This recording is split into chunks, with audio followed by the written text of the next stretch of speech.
چترال سے محترم قادر صاحب نے سوال کیا ہے۔ سوال ان کا یہ ہے کہ خون دینے کی شرعی حیثیت کیا ہے، یعنی خون دینا کیسا ہے؟ جیسے عام طور پر خون دیا جاتا ہے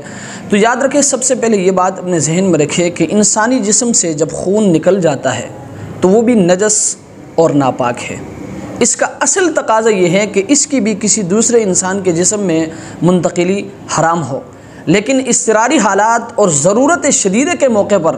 فقہاء نے عورت کے دودھ پر قیاس کرتے ہوئے اس کے استعمال کی اجازت دی ہے، لیکن اس کی نجاست کے پیش نظر اس کے استعمال کا بھی وہی حکم ہے جو دوسری حرام چیزوں کے استعمال کا حکم ہے۔ یعنی اگر مریض وہ اضطراری حالت میں ہے اور ماہر ڈاکٹر یہ کہتا ہے کہ اگر اس کو خون نہ دیا جائے تو اس کی جان چلی جائے گی، تو اس صورت میں خون دینا جائز ہے۔ نمبر 2، جان جانے کا کوئی خطرہ نہیں ہے، یعنی مریض کے ہلاکت کا خطرہ نہیں ہے، لیکن ماہر ڈاکٹر یہ کہتا ہے کہ اگر خون نہیں دو گے تو یہ مریض صحت مند نہیں ہوگا، تو اس صورت میں بھی خون دینا جائز ہے۔ تیسری صورت یہ ہے کہ مریض کو خون کی شدید ضرورت ہے اور ماہر ڈاکٹر یہ کہتا ہے کہ اگر اس کو خون نہیں دو گے تو اس کی مرض یہ مزید بڑھ جائے گی، تو اس صورت میں بھی خون دینا جائز ہے۔ لیکن ایک بات ضرور اپنے ذہن میں رکھیں کہ اگر خون دینے سے محض منفعت اور زینت یا اسی طرح قوت بڑھانا مقصود ہو تو یاد رکھیں اس صورت میں خون دینا جائز نہیں ہے۔